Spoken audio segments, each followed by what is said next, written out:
and live what you saying on them beats. Real talk. 1, 2, 3. You don't really wanna fuck. Yo, this is Clinton, the Hip Hop Hercules, the Hip Hop Historian. I'm here to talk to you about Styles P's 7th studio album, dropped April 29th, and is titled Phantom and the Ghost. And let's review it. What's up? Alright, let's talk about Styles lyrically on this tape. Styles keeps to his conscious street rap that he's known for. I always tell people you can never judge Styles based on features or collaborations you might have heard from him. When Ghost gets in the booth for an album, he changes his entire memo, becomes a more organized artist. Phantom the Ghost is dozens of gritty survival of the fittest verses, but really the majority of the content was the same gap praising, weed stress relieving bars that we've heard over and over. Production-wise, this album is filled with a nice palette of different producers. Only Black Swan produced more than a single track on the tape. Everyone who contributed to the album definitely knew to tailor it specifically for Ghost. Over 80% of the beats are these nasty piano, bass instrumentals with some hood boom bap drums. It's not changed much. You get a couple tracks with some illin horns and synths, but mostly the sound is really generic to D-Block. Unfortunately, the overall feel and standard for this tape is negatively affected by the serious lack of originality.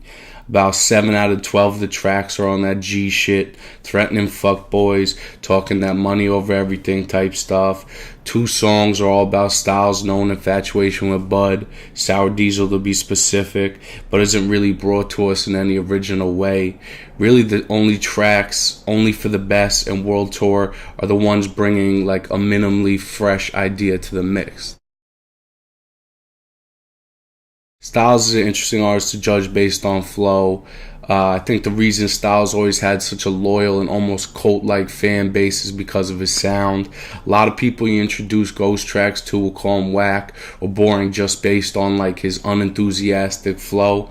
On this tape he comes powerful on a few tracks, but the majority of his flow is that reading lyrics that just on the verge properly match up with the beat. The features didn't really pop for me. I could have guessed every artist to appear, give or take 1 or 2 of the chorus vocalists.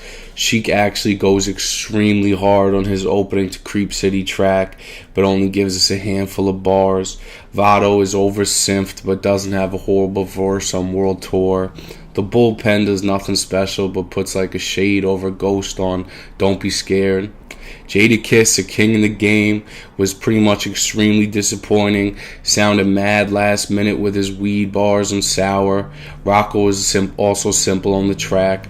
Chris Rivers sounded nice and gritty and had a decent hood thing going on Never Trust. Raheem DeVaughn sounded dope as always and brought like a real nice island twang to rude boy hip hop. Shay Lawrence sounded pretty good on the other side, but nothing absolutely special.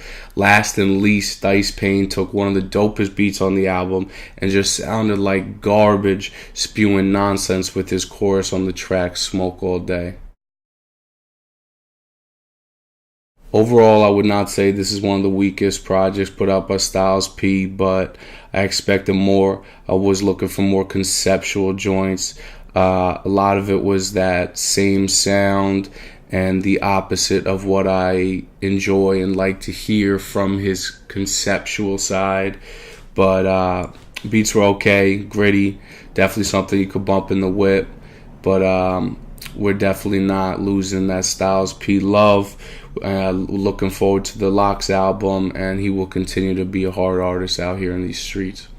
On them knees, and live what you saying on them beats. Real talk. 1, 2, 3. You don't really wanna